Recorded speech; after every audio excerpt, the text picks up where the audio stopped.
Hello everyone, welcome to Byju's exam prep. मैं आप सभी का बायजूस एग्जाम प्रेप पर बहुत बहुत स्वागत करता हूं। साथियों, पेपर करीब है और बहुत ही कम समय में आज मैं आपके साथ इंडियन पॉलिटी के सबसे महत्वपूर्ण अमेंडमेंट्स आपके साथ कवर करवाने जा रहा हूं। और ये अमेंडमेंट्स दोस्तों प्रीवियस ईयर पेपर्स में कई बार आ चुके हैं और बहुत ही इंपॉर्टेंट अमेंडमेंट्स आप सभी लोगों के लिए। तो आज की इस क्लास में हम अमेंडमेंट्स के मोस्ट इंपॉर्टेंट एस्पेक्ट्स पर फोकस करेंगे। आप सबको पता है संविधान के अनुच्छेद 368 में दोस्तों भाग 20 में हम जिक्र करते हैं किसका, अमेंडमेंट्स का, सबको जानकारी है। तो आर्टिकल 368 भाग 20 में दोस्तों अमेंडमेंट का जिक्र होता है। तो वहां पर दो तरीके के अमेंडमेंट्स की बात करते हैं, एक हमारा स्पेशल मेजॉरिटी और एक हमारा स्पेशल मेजॉरिटी जिसमें स्टेट का सहमति चाहिए होती है 50%। और दोस्तों कुछ अमेंडमेंट्स आप स्पेशल मेजॉरिटी के तहत देखते हैं, आप सबको जानकारी होगी। तो आर्टिकल 368 दो अमेंडमेंट की बात करता है दो तरीके से, और यहां पर सिंपल मेजॉरिटी के द्वारा भी अमेंडमेंट देखने को मिलते हैं, जैसे आपके स्टेट्स के नाम चेंज करने हो एड एक्स्ट्रा। तो आज मैं बहुत ज्यादा इलॉबरेट करते हुए यहां पर नहीं जाऊंगा और मैं सिर्फ आपको यहां पर बेसिक कॉन्सेप्ट सिखाऊंगा। मोस्ट इंपॉर्टेंट एस्पेक्ट हमारे डायरेक्टली मैं यहां पर आपके साथ कुछ कॉन्स्टिट्यूशन अमेंडमेंट रखने जा रहा हूं और मैं उम्मीद करूंगा कि आप बहुत ध्यानपूर्वक इस क्लास को एक्सेस करेंगे और इन अमेंडमेंट्स को अच्छे तरीके से घोट कर पी जाएंगे। कहने का मतलब यह है कि आपको पढ़ने ही पढ़ने हैं, आपको छोड़ना नहीं है। सबसे पहला दोस्तों हमारा जो अमेंडमेंट है वो है फर्स्ट अमेंडमेंट एक्ट 1951 में। याद रखेंगे इंपॉर्टेंट प्रोविजंस मैंने लिए हैं यहां पर। पहले अमेंडमेंट एक्ट में दोस्तों सबसे इंपॉर्टेंट बात आपको याद रखनी है, आपके संविधान में जो 9th शेड्यूल है यानी कि जो 9वीं अनुसूची है उसको एक्ट यहां पर ऐड किया गया था, याद रखेंगे। यानी कि भूमि सुधार की रक्षा के लिए एक नई 9वीं अनुसूची आपकी जोड़ी गई थी, किसमें, फर्स्ट अमेंडमेंट एक्ट में। वेरी वेरी इंपॉर्टेंट, ठीक है, किसके लिए, भूमि सुधार की रक्षा के लिए। वहीं पर साथियों अगला अमेंडमेंट एक्ट हमारा कौन सा है, 7th अमेंडमेंट एक्ट। देखिए 7वां संविधान संशोधन हमारा कुछ पॉइंट्स पर चर्चा करता है, जिसमें सबसे पहला पॉइंट यहां पर मैं आपके साथ रखना चाहूंगा। यहां पर कहा गया है साथियों कि जो राज्यों के 4 वर्ग हुआ करते थे, भाग ए बी सी डी, इनको समाप्त करके इनके स्थान पर दोस्तों 14 राज्य और 6 यूनियन टेरिटरी आप लोगों के लाए गए थे 7वें संविधान संशोधन 1956 के माध्यम से।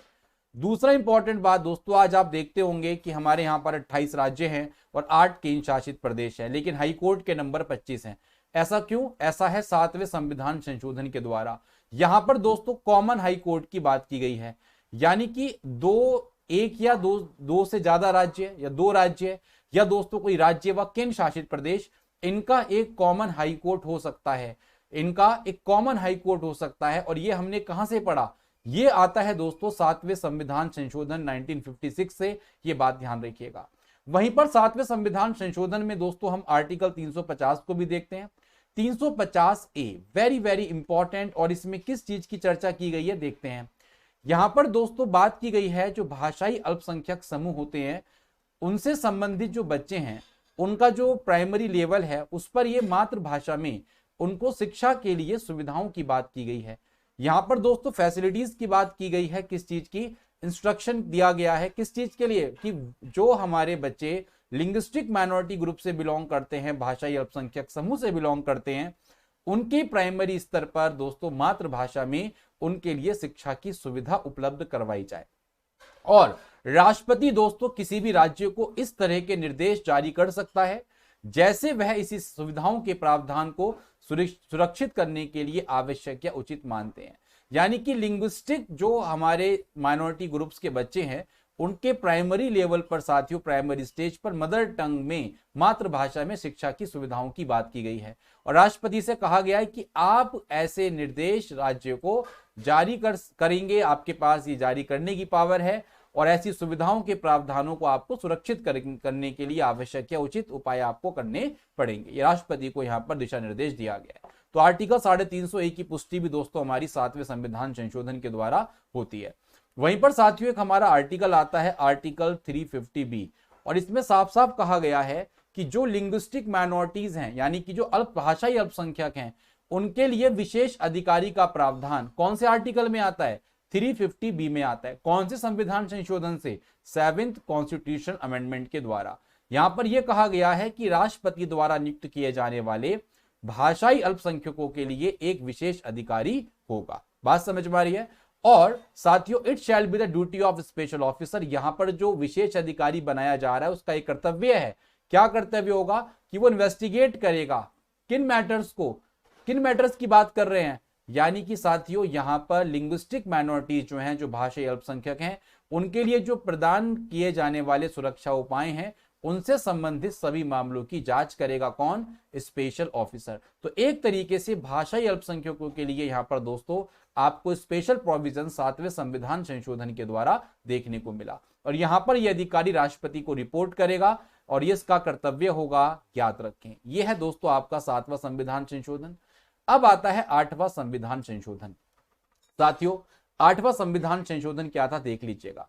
देखिए, जब संविधान बना था तो हमारे यहां पर जो स्पेशल क्लास ग्रुप हैं, जैसे एससी हो गए, एसटी हो गए दोस्तों, और जो एंग्लो इंडियन कम्युनिटी के लोग थे, ठीक है, इनके लिए साथियों बात की गई थी रिजर्वेशन के लिए, कि इनके लिए लोकसभा में और लेजिस्लेटिव असेंबली में, विधानसभा में क्या किया जाएगा? रिजर्वेशन दिया जाएगा, जिससे इनका रिप्रेजेंटेशन बना रहे। इनकी कम्युनिटी को ऐसा ना लगे, समुदाय को, कि हमारा जो रिप्रेजेंटेशन है, हमारा जो प्रतिनिधित्व है वो नहीं है। तो इसको सुनिश्चित करने के लिए संविधान ने इस चीज को लागू किया और यह कहा था कि हम 10 साल तक इसको देखेंगे। लेकिन साथियों क्या होता है कि 10 साल बाद जब कंडीशंस देखी गई तो पता लगा अभी तक इनकी स्थिति नहीं सुधरी है।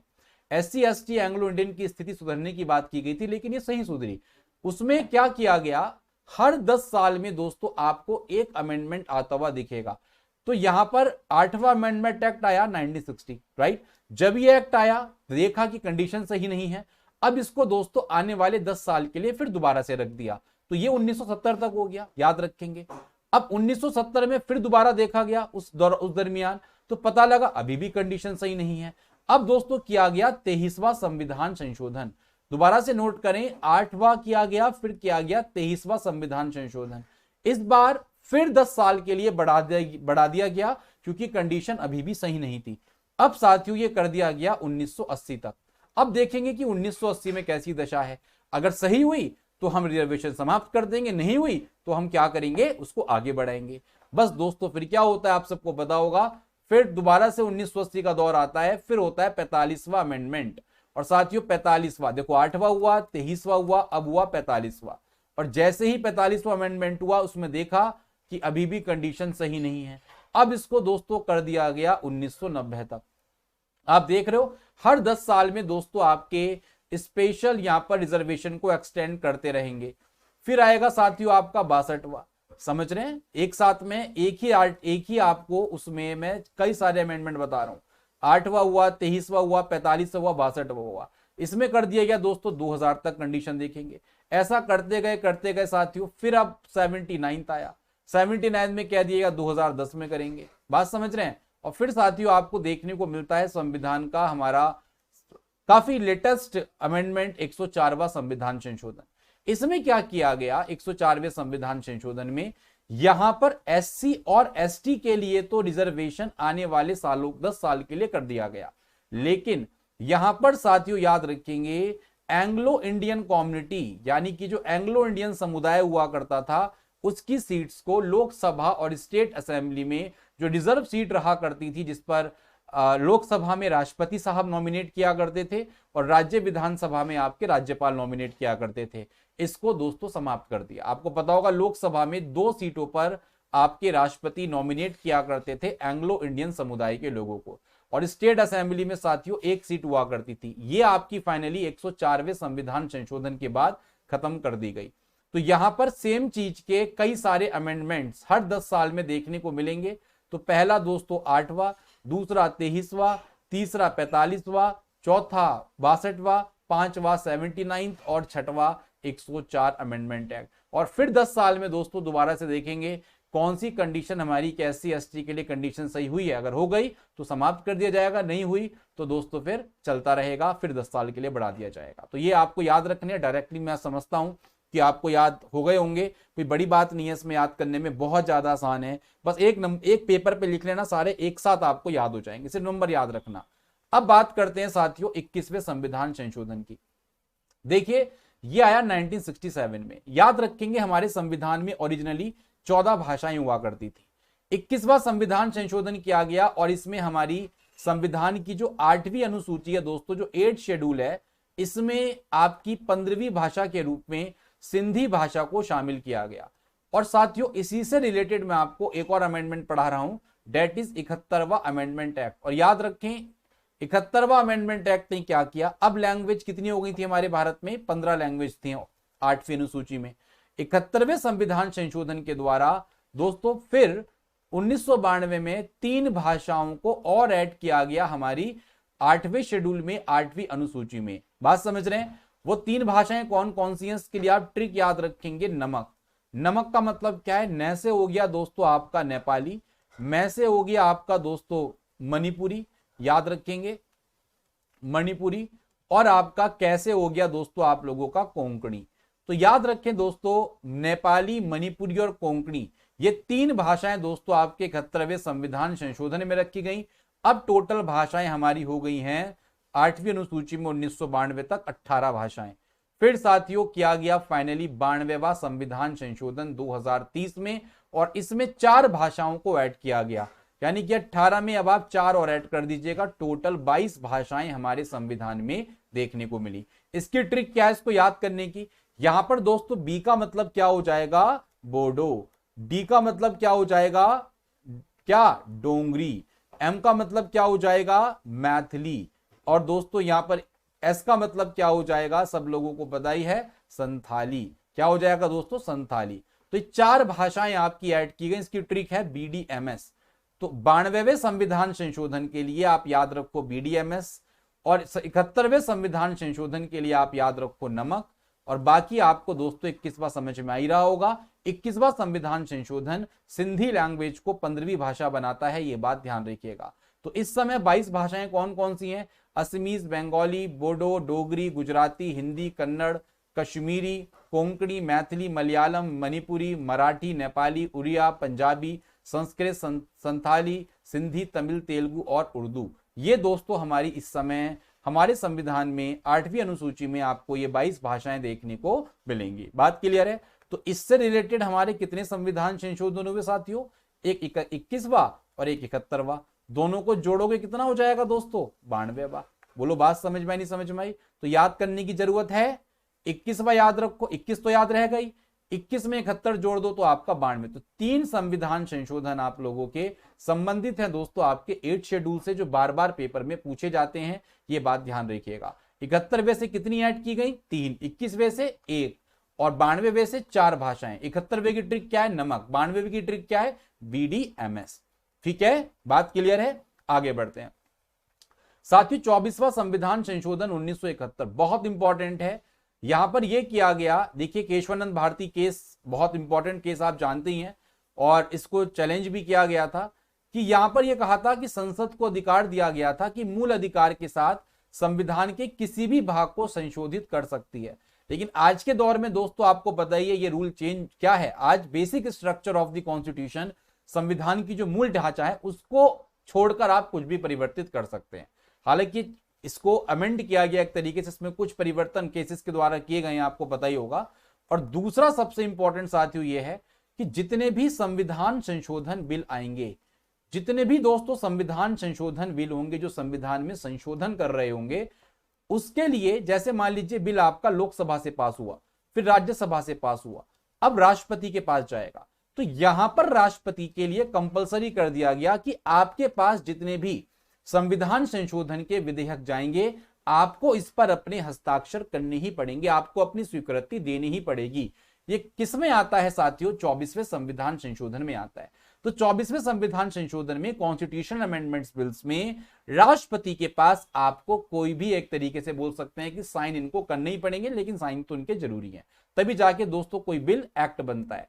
जब तक पार्लियामेंट के सारे हिस्सों से, पार्लियामेंट के आपको पता ही अंश की बात करते हैं तो लोकसभा, राज्यसभा और राष्ट्रपति तीनों के द्वारा दोस्तों पार्लियामेंट बनती है ना, तो यहां पर राष्ट्रपति की भी संतुष्टि आपको चाहिए होगी। 31वां संविधान संशोधन, इसका एक बार ईयर चेक कर लेना एग्जैक्टली क्या है, ठीक है, एक बार फिर भी चेक कर लेना, 72 है 73 है, क्योंकि कई बार क्या होता है, संविधान संशोधन हम याद करते हैं, उसका फोर्स याद कर लेते हैं कब फोर्स में आया। एनीवे 31वां संविधान संशोधन याद रखो।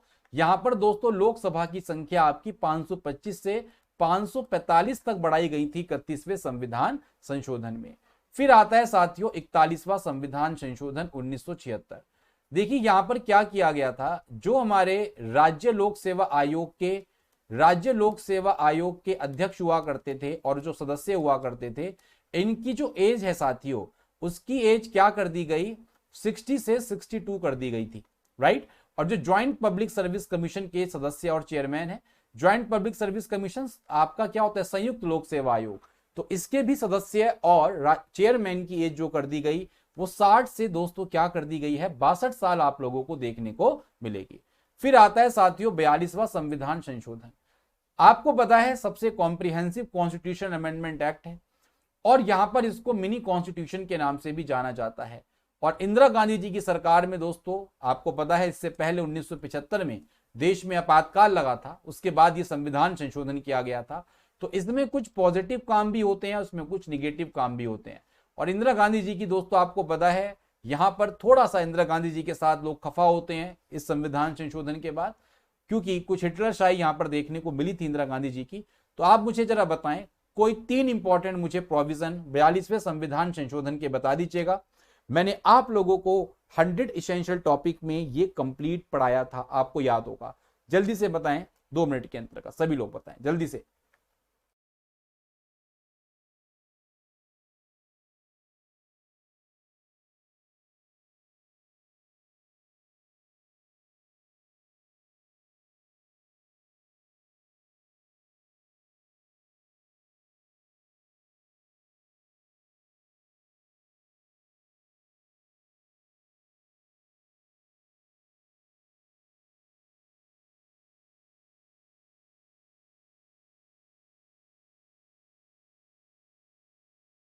सबको पता होगा आप लोगों को, यहां पर सबसे महत्वपूर्ण दोस्तों हुआ था, हमारे प्रियम्बल में ऐड करे गए थे 3 वर्ड। इसकी ट्रिक होती है SSI, सीनियर सब इंस्पेक्टर, यानी कि सोशलिस्ट, सेकुलर और इंटीग्रिटी।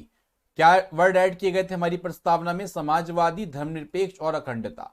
इसके अलावा दोस्तों आप सबको पता है fundamental duties 51A article add किया गया था सरदार स्वर्ण सिंह की कमीशन की रिपोर्ट के अनुसार, स्वर्ण सिंह कमेटी के रिकमेंडेशन के अनुसार। तो यहां पर 51 आर्टिकल ऐड किया गया, भाग 4A ऐड किया गया संविधान में। और दोस्तों यहां पर 10 फंडामेंटल ड्यूटीज हमारे संविधान में क्या की गई थी, आपके ऐड की गई थी, याद रखेंगे इसी पर्टिकुलर संविधान संशोधन के द्वारा। वहीं पर दोस्तों राज्य के नीति निर्देशक सिद्धांतों में कुछ इंपॉर्टेंट डायरेक्टिव प्रिंसिपल्स ऐड किए गए। जैसे एक आर्टिकल 39 में किया गया, to secure opportunities for healthy development of children, कि बच्चों के स्वस्थ विकास के अवसर सुरक्षित करने की बात की गई थी। इसके अलावा दोस्तों समान न्याय और मुफ्त कानूनी सहायता गरीबों को दोस्तों देने की बात की गई थी आर्टिकल 39A में, याद रखें। इसी के साथ साथ यहां पर जो हमारे वर्कर्स होते हैं, यानी कि जो कामगार हैं, श्रमिक हैं, उनकी दोस्तों उद्योगों के प्रबंधन में भागीदारी सुनिश्चित करने के लिए बात की गई थी आर्टिकल 43A में। और इसी के साथ साथ दोस्तों हमारे एनवायरनमेंट को प्रोटेक्ट करना, उसको इंप्रूव करना, और हमारे वन और दोस्तों वाइल्ड लाइफ, वन्य जीव की रक्षा के लिए लाया गया था आर्टिकल 48A। तो यहां पर कुछ 4 इंपॉर्टेंट प्रोविजंस हमारे डीपीएसपी में, जो हमारे राज्य स्टेट्स को गाइडलाइंस प्रोवाइड की गई हैं कि आपको इसके अकॉर्डिंग कार्य करना है, जिसमें केंद्र सरकार राज्य सरकार दोनों आती हैं। तो उसमें 4 इंपॉर्टेंट ये प्रोविजन दोस्तों आपके ऐड किए गए थे 42वें संविधान संशोधन के द्वारा। इसी के साथ साथ दोस्तों आपको पता होगा हमारे संविधान की जो 7वीं अनुसूची है, उसमें 3 तरीके की लिस्ट की बात की जाती है। एक आपकी यूनियन, एक आपकी स्टेट और एक आपकी कॉन्करेंट। आपको पता होगा यूनियन गवर्नमेंट के जितने भी सब्जेक्ट्स हैं उस पर कानून सिर्फ आपकी केंद्र सरकार बना सकती है, स्टेट गवर्नमेंट्स पे कानून राज्य सरकार बना सकती है, और कॉन्करेंट लिस्ट पर दोनों के द्वारा आपका कानून बनाया जा सकता है। लेकिन दोस्तों आप सबको जानकारी होगी 42वें संविधान संशोधन में स्टेट लिस्ट से 5 सब्जेक्ट को उठाकर दोस्तों कहां डाल दिया गया, कॉन्करेंट लिस्ट में डाल दिया गया। वो सब्जेक्ट क्या थे, इसमें सबसे महत्वपूर्ण सब्जेक्ट है एजुकेशन। एजुकेशन दोस्तों आप लोगों का शिक्षा कॉन्करेंट लिस्ट में 42वें संविधान संशोधन के बाद डाला गया। इसका मतलब क्या है कि कॉन्करेंट लिस्ट का मतलब क्या हुआ कि इस पर कानून दोनों के द्वारा बनाया जा सकता है। इसमें दोस्तों जो जंगली जानवर है, पक्षियों का संरक्षण है, वो भी आपका कॉन्करेंट लिस्ट का पार्ट है। वन हो गए, वेट्स एंड मेजर्स हो गए, एडमिनिस्ट्रेशन ऑफ जस्टिस हो गया। और याद रखिए पांचों पेपर में कई बार पूछे जा चुके हैं, वहां पे क्वेश्चन पूछते हैं कि ये पर्टिकुलर कौन सी लिस्ट में है, तब आप वहां पर ध्यान रखना है सारे के सारे इस समय समवर्ती सूची का हिस्सा है, याद रखें।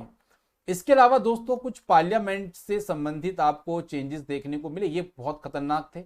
पहला था दोस्तों यहां पर क्या था कि कानून और व्यवस्था की स्थितियों से निपटने के लिए केंद्र को किसी भी राज्य में दोस्तों सशस्त्र बलों को तैनात करने की अनुमति दी गई। यहां पर सेंटर से कहा गया कि आप डिप्लॉय कर सकते हो अपनी आर्म फोर्सेस को किसी भी स्टेट में, अगर कोई भी सिचुएशन लॉ एंड ऑर्डर की आपको आ रही है उसको डील करने के लिए। दूसरा साथियों, यहां पर जो लोकसभा का कार्यकाल था, लोकसभा और आपकी जो राज्य विधान सभाओं के कार्यकाल थे, इनको 5 साल से 6 साल कर दिया गया।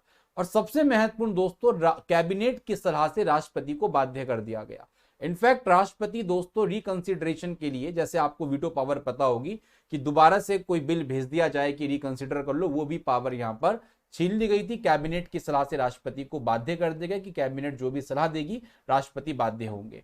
इसके अलावा 1971 की जनगणना के आधार पर 2001 तक लोकसभा और राज्य की विधानसभाओं की सीटों को फ्रोज कर दिया गया दोस्तों, सील कर दिया गया। 1971 की जनगणना के आधार पर यहां पर चीजें की गई। और कब तक? 2001 तक ऐसा कहा गया था 42वें संविधान संशोधन में। इसके अलावा साथियों हाई कोर्ट की जो शक्तियां थी उसकी न्यायिक समीक्षा को क्या कर दिया गया? कम कर दिया गया। तो इतने सारे बदलाव आपके साथियों किसमें देखने को मिले? 42वें संविधान संशोधन में। और एक महत्वपूर्ण बदलाव दोस्तों बात करते हैं अधिकरण की। देखिए ट्रिब्यूनल्स की अगर मैं आपसे बात करूं तो आप याद रखिएगा, जिस तरीके से हमारे कोर्ट्स होते हैं, और आपको पता होगा ये जो ट्रिब्यूनल्स होते हैं क्वाजी जुडिशियल इंस्टीट्यूशंस होते हैं, ठीक है। और इनका काम है प्रशासनिक या कर संबंधी विवादों को सुलझाने जैसी समस्याओं से निपटने के लिए इनको स्थापित किया गया है। इनके कई कार्य होते हैं: विवादों का निर्णय करना, लड़ने वाले पक्ष के बीच अधिकारों का निर्धारण करना, प्रशासनिक निर्णय लेना, जो मौजूदा प्रशासनिक निर्णय है उनकी समीक्षा करना, ये सारे कार्य होते हैं। एक तरीके से कोर्ट के भार को कम करने के लिए ट्रिब्यूनल्स को लाया गया था अधिकरण। याद रखें साथियों, ये वही 42वां संविधान संशोधन है जिसने हमारे संविधान में 14A पार्ट ऐड किया। और इस 14A पार्ट में 2 आर्टिकल हमें देखने को मिलते हैं, 323A और 323B। याद रखें आपके इसमें पार्ट 14A में कितने भाग देखने को मिलते हैं? 323A और 323B। 323A और 323B। 323A जो है साथियों वो बात करता है प्रशासनिक ट्रिब्यूनल्स की, यानी कि जो एडमिनिस्ट्रेटिव संबंधी ट्रिब्यूनल्स हैं, और कुछ अन्य मामलों के लिए 323B में आपको देखने को मिलता है। आप सबको पता होगा भाग 14 में 308 से 323 के बीच में हमें यूनियन और स्टेट के बीच में कुछ साथियों सर्विसेज की बात देखने को मिलती है, यानी कि पब्लिक सर्विस कमीशन, यूपीएससी और स्टेट पब्लिक सर्विस कमीशन हम पढ़ते हैं भाग 14 में। और भाग 14 आपका 323 पर समाप्त होता है। वहीं पर दोस्तों भाग 15 इलेक्शन पर स्टार्ट होता है और ये 324 से लेके 329A तक आपका कार्य करता है। तो यहां पर इसको स्थान दिया गया इन दोनों के बीच में, ट्रिब्यूनल्स को इन दोनों के बीच में स्थान दिया गया, क्योंकि 323 के बाद 324 आ रहा है, इसलिए ट्रिब्यूनल्स के लिए 323A और 323B आपको देखने को मिलेगा। बात क्लियर है? अब साथियों आपको बताया जनता रूठी, उसके बाद सरकार आ गई आपकी जनता गवर्नमेंट की, मोरारजी देसाई की सरकार आ गई थी। मोरारजी देसाई ने दोस्तों 44वां संविधान संशोधन, इनके अपना महत्वपूर्ण संविधान संशोधन है, और जितने संविधान में चेंज 42वें संविधान संशोधन में हुए थे इनको कहीं ना कहीं पलट दिया गया। जो संशोधन में गलतियां लगी उसको दोस्तों चेंज किया गया। जैसे पहला चेंज क्या किया गया कि राष्ट्रपति को मंत्रिमंडल की सलाह को पुनर्विचार करने के लिए वापस भेजने का अधिकार दिया गया। जो अधिकार छीन लिया गया था, अब यहां पर राष्ट्रपति पुनर्विचार के लिए दोस्तों यहां पर मंत्रिमंडल की सलाह को पुनर्विचार के लिए वापस भेजने का अधिकार दिया गया। ठीक है, लेकिन पुनर्विचार के बाद अगर दोबारा से मंत्रिपरिषद चीजें भेजती है तो उसको राष्ट्रपति बाध्यकारी होता है, आप सबको पता ही होगा। इसके अलावा साथियों कार्यकाल आपको मैंने बताया था कि 5 साल से 6 साल कर दिया था, अब दोबारा से दोस्तों 5 साल कर दिया गया। बात क्लियर है? इसके अलावा यहां पर ये बहुत इंपॉर्टेंट मुद्दा हुआ था 1975 में, इन्होंने इमरजेंसी लगाई। ठीक, इमरजेंसी जब लगाई तो इंदिरा गांधी जी ने दोस्तों ये इमरजेंसी लगाई थी इंटरनल डिस्टरबेंस के कारण, और इंटरनल डिस्टरबेंस हमारे संविधान में कहीं था नहीं, तो आंतरिक अशांति नहीं थी, तो इन्होंने क्या किया, 42वां संविधान संशोधन करके इसको ऐड करवा दिया था। फिर दोबारा से मोरारजी देसाई ने, दोस्तों याद रखिएगा, राष्ट्रपति ने कहा कि राष्ट्रीय आपातकाल तभी लगेगा जब रिटर्न रिकमेंडेशन कैबिनेट की होगी, और ये इंटरनल डिस्टरबेंस को आर्म्ड रिवॉल्यूशन के नाम पर चेंज किया गया। आर्म्ड रिवॉल्यूशन का मतलब होता है सशस्त्र विद्रोह, यानी कि आंतरिक अशांति को सशस्त्र विद्रोह में बदल दिया गया। कई बार प्रीवियस ईयर में क्वेश्चन पूछा जा चुका है कि 44वें संविधान संशोधन से आंतरिक अशांति शब्द को किससे बदला गया था। ठीक, इसके अलावा साथियों फंडामेंटल राइट्स को गारंटीड किया गया। ठीक है, और यह कहा गया आपके फंडामेंटल राइट्स क्या किए गए दोस्तों, गारंटीड किए गए, और 20 और 21 को सस्पेंड नहीं करने की बात की गई। जब भी कभी देश में राष्ट्रीय आपातकाल होता है आपके सभी फंडामेंटल राइट्स कैंसिल हो जाते हैं, लेकिन सस्पेंड हो जाते हैं, लेकिन आर्टिकल 20 और आर्टिकल 21 सस्पेंड नहीं होते। यहीं की दोस्तों पेशकश आपको देखने को मिलेगी। और सबसे महत्वपूर्ण आप सबको पता है हमारे संविधान में आर्टिकल 31 में दोस्तों राइट टू प्रॉपर्टी यानी कि संपत्ति का अधिकार एक साथियों कैसा अधिकार हुआ करता था, फंडामेंटल राइट हुआ करता था। ठीक है, अब इसको 44वें संविधान संशोधन से इसको दोस्तों कन्वर्ट किया गया आर्टिकल 300A में, और आर्टिकल 300A में इसको लीगल राइट बना दिया गया। ठीक है, लीगल राइट यानी कि फंडामेंटल राइट्स दोस्तों आपसे कोई नहीं छीन सकता है, आपको पता ही है। आपके वायलेट होते हैं तो आप जाके सुप्रीम कोर्ट, हाई कोर्ट जा सकते हो। लीगल राइट्स क्या है, गवर्नमेंट आपको प्रोवाइड कर रही है, जैसे मनरेगा का राइट हो गया, राइट टू इन्फॉर्मेशन हो गया, ये सारे लीगल राइट्स होते हैं आप लोगों के। ठीक है, ये गवर्नमेंट आपसे चाहे तो ले सकती है। तो यहाँ पर ये deleted the right of property, और इसको दोस्तों यहाँ पर लीगल राइट में कन्वर्ट कर दिया गया। इसके अलावा डीपीएसपी ऐड किया गया आर्टिकल 38, जिसमें दोस्तों ये कहा गया था राज्य को आय, स्थिति, सुविधाओं और अवसरों में असमानताओं को कम करने की आवश्यकता है। अब आता है दोस्तों अगला संविधान संशोधन महत्वपूर्ण 52वां संविधान संशोधन। इसमें दोस्तों याद रखेंगे पहले संविधान संशोधन से मैंने आपको बताया था 9th शेड्यूल ऐड किया गया था। सेकंड यहां पर जो आता है आप लोगों का वो आता है 52वां संविधान संशोधन, और इससे दोस्तों हमने 10वीं अनुसूची को ऐड किया। और 10वीं अनुसूची दोस्तों आपकी दल बदल कानून से संबंधित है। आयाराम गयाराम सबने सुना होगा। यहां पर दोस्तों एमपी और एमएलए की डिस्क्वालिफिकेशन की बात की गई है। अगर ये दोस्तों यहां पर दल बदल के आधार पर दल बदल किया गया तो सांसदों और विधायकों की अयोग्यता के लिए इनको प्रदान किया गया। तो 52वां अमेंडमेंट एक्ट 1985 हमारे संविधान में 10वीं अनुसूची ऐड करता है, पहला 9th शेड्यूल ऐड करता है। राइट, अब बात करते हैं 61वां। ये आप सबको बताइए दोस्तों 61वें संविधान संशोधन में लोकसभा और लेजिस्लेटिव असेंबली के इलेक्शन में एज को 21 से 18 साल कर दिया गया। लोकसभा से और लेजिस्लेटिव असेंबली में एज को 21 साल से 18 साल कर दिया गया। आपको आज पता ही है वोट डालने की एज कितनी है, 18 साल। 61वें संविधान संशोधन से ऐसा किया गया। 65वां संविधान संशोधन बहुत महत्वपूर्ण। एक दोस्तों हमारे संविधान में नेशनल कमीशन बना फॉर एससी और एसटी के लिए। ठीक है, अनुसूचित जाति और जनजाति के लिए एक राष्ट्रीय आयोग बनाया गया 65वें संविधान संशोधन से। और एक पहले यहां पर एक पद हुआ करता था special officer for schedule caste और शेड्यूल ट्राइब। तो पहले एक पद हुआ करता था, बोल सकते हैं विशेष अधिकारी अनुसूचित जाति और जनजाति के लिए। इसकी जगह पर एक राष्ट्रीय आयोग यहां पर रखा गया फॉर एससी एंड एसटी 65वें संविधान संशोधन से। 69वां संविधान संशोधन दोस्तों 1991 में आता है, और इसमें यूनियन टेरिटरी जो है दिल्ली की, इसको दोस्तों यहां पर केंद्र शासित प्रदेश दिल्ली को राष्ट्रीय राजधानी क्षेत्र दिल्ली घोषित करने पर विशेष दर्जा दिया गया। स्पेशल स्टेटस दिया गया है दोस्तों यूनियन टेरिटरी ऑफ दिल्ली को, इसको डिक्लेयर करके national capital territory of Delhi याद रखेंगे। और यहां पर 7 मेंबर की दोस्तों आपकी काउंसिल ऑफ मिनिस्टर मंत्री परिषद और 70 मेंबर की लेजिस्लेटिव असेंबली दोस्तों आपकी प्रदान की गई दिल्ली के लिए। तो आज वर्तमान में दिल्ली की विधानसभा में कितनी सीट्स हैं, 70 सीट 69वें संविधान संशोधन के मुताबिक आपको देखने को मिलेंगे। 70वां संविधान संशोधन 1992 क्या कहता है दोस्तों, याद रखेंगे अब तक इससे पहले जब राष्ट्रपति का चुनाव हुआ करता था तो राष्ट्रपति का चुनाव आपको पता होगा एक अप्रत्यक्ष चुनाव होता है। इसमें जनता जनता के प्रतिनिधि यानी कि हम लोग भागीदारी नहीं करते, इसमें आमतौर पर अप्रत्यक्ष चुनाव आपको देखने को मिलता है। तो दोस्तों यहाँ पर पहले लेजिस्लेटिव असेंबली जो पुडुचेरी और दिल्ली की हुआ करती थी ये इंक्लूड नहीं थी, लेकिन 70वें संविधान संशोधन में 1992 में दिल्ली और पुडुचेरी इन दोनों की लेजिस्लेटिव असेंबली को राष्ट्रपति के चुनाव में शामिल किया गया। तो इससे पहले साथियों आपको पता होगा दिल्ली और पुडुचेरी यानी कि यूनियन टेरिटरी के रूप में जो लेजिस्लेटिव असेंबली हुआ करती थी वो राष्ट्रपति के चुनाव में नहीं शामिल हुआ करती थी, लेकिन इसके बाद 70वें संविधान संशोधन के बाद दिल्ली और पुडुचेरी दोनों आपकी दोस्तों ऐड होने लग गई राष्ट्रपति के चुनाव में। आपको पता होगा राष्ट्रपति के चुनाव में जितने भी निर्वाचित सदस्य होते हैं आपके पार्लियामेंट के, लोकसभा के, राज्यसभा के और इसी के साथ साथ लेजिस्लेटिव असेंबली के इलेक्टेड मेंबर्स, ये आपके क्या करते हैं, पार्टिसिपेट करते हैं। 73वां संविधान संशोधन आप सबको बताइए साथियों, इसने क्या किया। 73वें संविधान संशोधन ने आपके संविधान में भाग 9 ऐड किया जिसको नाम दिया गया पंचायत। आर्टिकल दोस्तों 243 से लेके 243 ओ आपको देखने को मिलते हैं। बात सबको क्लियर है।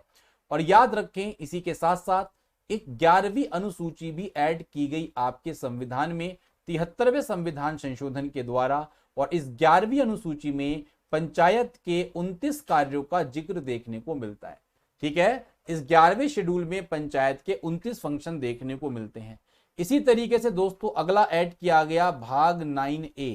भाग 9A 74वें संविधान संशोधन 1992 के द्वारा, और इसमें जो 9A ऐड किया गया इसको नाम दिया गया दोस्तों नगर पालिकाएं। क्या नाम दिया गया, नगर पालिकाएं। और याद रखिएगा वहां पर आर्टिकल 243 ओ पे खत्म थे, यहां पे आर्टिकल 243 पी से लेके 243 जेड जी तक आपको देखने को मिलते हैं।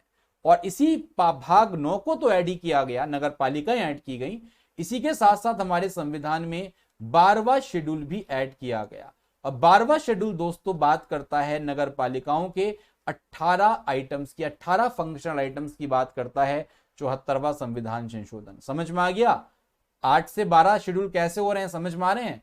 9th दोस्तों आपका पहले अमेंडमेंट एक्ट से हुआ, 10वां भी क्या 52वें से हुआ, 11वां दोस्तों 73वें से हुआ, और 12वीं अनुसूची 74वें से ऐड की गई, याद रखेंगे। क्लियर। अब बात करते हैं 86वां संविधान संशोधन 2002।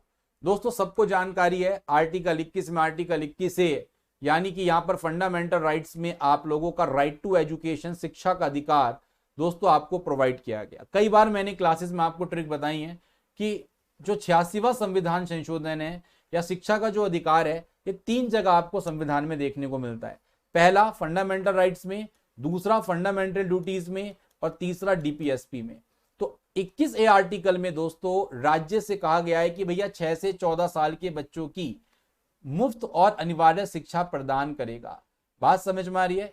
और इसके साथ साथ डीपीएसपी भी है। डीपीएसपी में आर्टिकल 45 यहां पर आपको देखने को मिलेगा।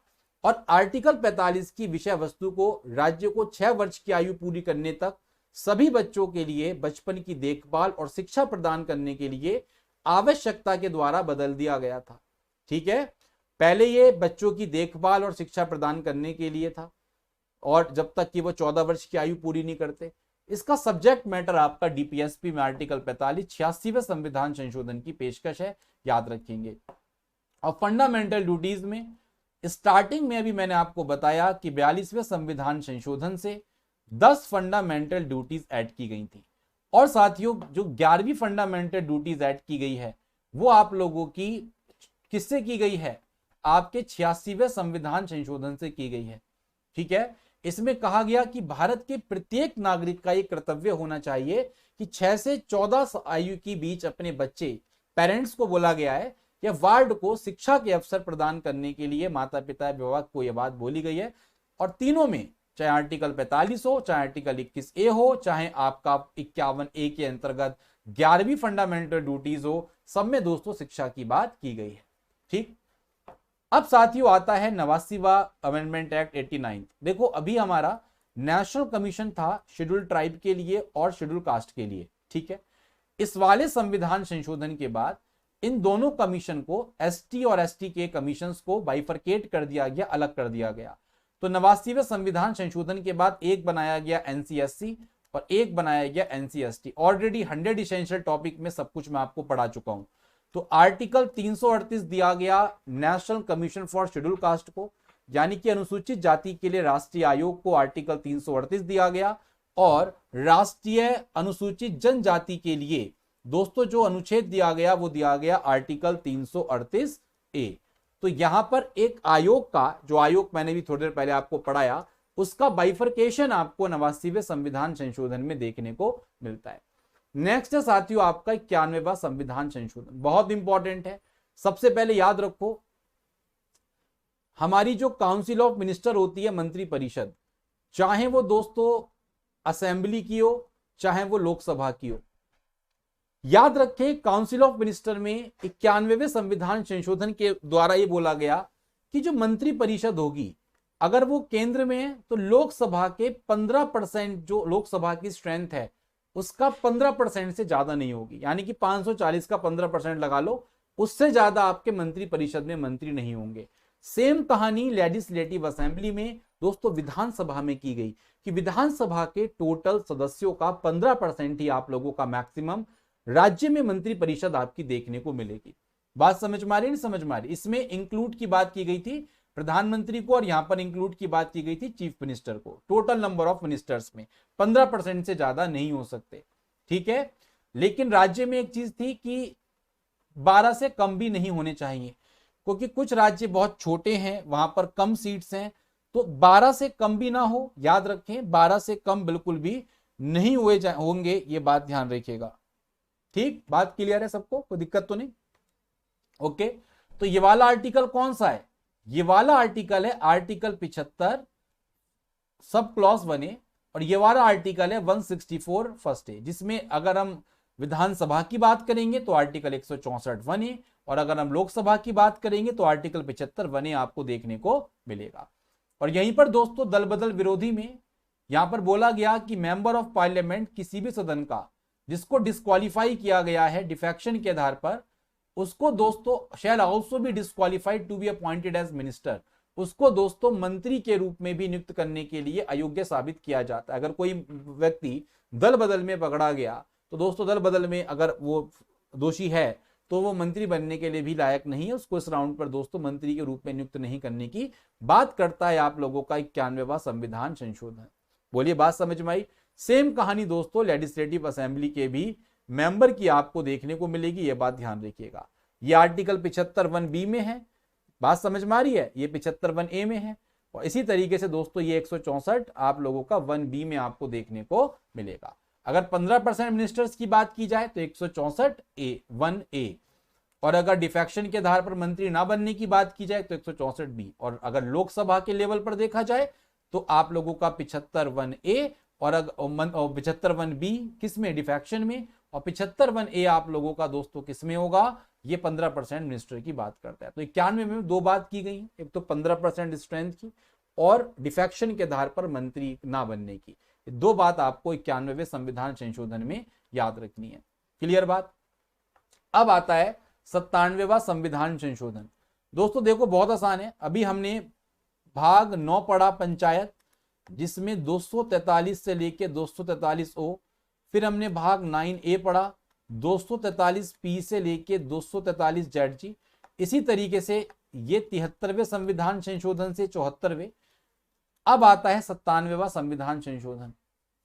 इसके द्वारा साथियों याद रखिएगा, जो कोऑपरेटिव सोसाइटीज होती हैं आप लोगों की, जो सहकारी समितियां हैं, ठीक है, एक तरीके से उनको संवैधानिक दर्जा दिया गया 97वें संविधान संशोधन 2011 के द्वारा, और ऐड किया गया भाग 9B।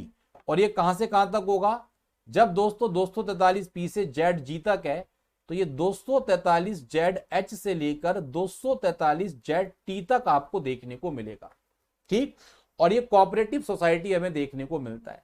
और आर्टिकल 19 जो है हमारा, आर्टिकल 19 के द्वारा सहकारी समितियां बनाने के अधिकार को मौलिक अधिकार बना दिया गया था। ये कहां से आया? 97वें संविधान संशोधन से आया। तो भाग 9B आपका इसी की चर्चा करता है। इसी के द्वारा दोस्तों एक नया आर्टिकल 43B हमारे DPSP में यहां पर ऐड किया गया था, जिसमें कहा गया था कि राज्य सहकारी समितियों के स्वैच्छिक गठन, स्वायत्त कामकाज, उनके लोकतांत्रिक नियंत्रण और पेशेवर प्रबंधन को बढ़ावा देने का प्रयास स्टेट करेगा। दोस्तों ये गाइडलाइंस स्टेट को प्रोवाइड की गई थी। बात सबको क्लियर है। डीपीएसपी 43B कहां से आया है? 97वें संविधान संशोधन के द्वारा ऐड किया गया। 42वें के द्वारा क्या क्या ऐड किया गया ये भी मैं आपके साथ चर्चा कर चुका हूं। अब बढ़ते हैं दोस्तों आगे। हमारा अब हम लास्ट चरण में चल रहे हैं बस। 99वां संविधान संशोधन। दोस्तों हमारे भारत में आप सबको पता होगा कॉलेजियम सिस्टम काम कर रहा था, फिर बीजेपी गवर्नमेंट आती है और एक एनजेएसी लाया जाता है, नेशनल जुडिशियल अपॉइंटमेंट कमीशन। तो इसने कॉलेजियम सिस्टम को रिप्लेस किया। आप सबको जानकारी होगी यहाँ पर एनजेएसी के द्वारा अपॉइंटमेंट्स की बात की गई थी जजेस के, हाई कोर्ट के और सुप्रीम कोर्ट के। लेकिन साथियों इस संविधान संशोधन के द्वारा जो एनजेएसी लाया गया था इसमें क्योंकि लॉ मिनिस्टर भी थे, यानी कि हमारे लेजिस्लेचर का तत्व देखने को मिल रहा था, और ये कहा जाता है कि judiciary always be independent from legislature, है ना। तो जब जुडिशरी इंडिपेंडेंट ही नहीं थी और लेजिस्लेचर का रोल इसमें देखने को मिल रहा था तो इसको अनकॉन्स्टिट्यूशनल का दायरा दिया गया। और साथियों 16 अक्टूबर 2015 को वर्डिक्ट आता है और फाइनली एनजेएसी आपका समाप्त किया जाता है। ये मैं बात बता रहा हूं। तो एनजेएसी आया, गवर्नमेंट लेके आई नेशनल जुडिशियल अपॉइंटमेंट कमीशन, तो 99 से संविधान संशोधन से आया, लेकिन बाद में इस पर दोबारा से दोस्तों कॉलेजियम सिस्टम चल रहा है और इस पर विचार विमर्श चलता ही रहता है। 101वां संविधान संशोधन आप सबको बताइए दोस्तों, जीएसटी को इंट्रोड्यूस किया गया था 101वें संविधान संशोधन से, और इसी के साथ साथ 102वां संविधान संशोधन 2018। दोस्तों यहां पर national commission for backward classes बनाया गया, पिछड़ा वर्ग के लिए दोस्तों पिछड़ा वर्ग आयोग बनाया गया राष्ट्रीय स्तर पर, ठीक है। तो सबसे पहले तो इसमें आर्टिकल 338B आपका ऐड किया गया, आर्टिकल 338B, जिसमें साथियों आयोग को सामाजिक और शैक्षिक रूप से पिछड़े वर्गों के संबंध में शिकायतों की जांच करने और कल्याणकारी उपाय करने का अधिकार देता है।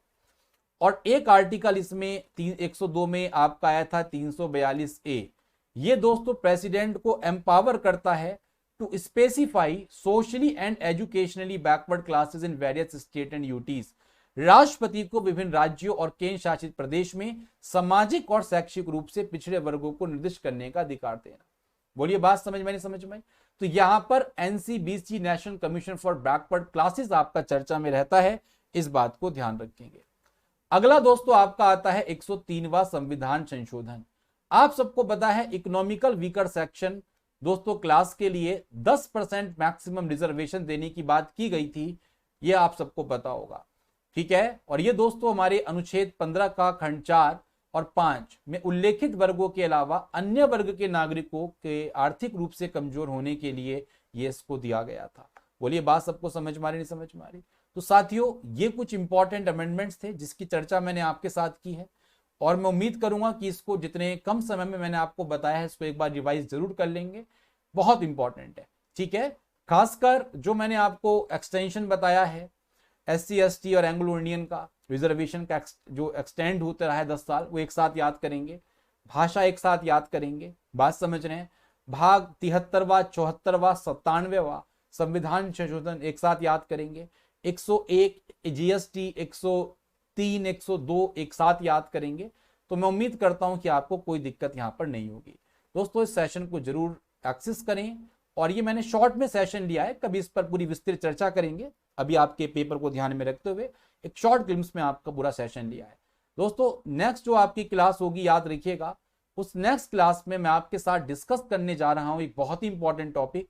देखते हैं कौन सा टॉपिक है, और टॉपिक कुछ नहीं है, पॉलिटी का क्विक रिवीजन मैं आपको करवाने जा रहा हूं, पूरी पॉलिटी का, बहुत कम समय में पूरी पॉलिटी का क्विक रिवीजन आप देखेंगे, देखना ना भूलें और इस क्लासेस को एक्सेस करते रहें।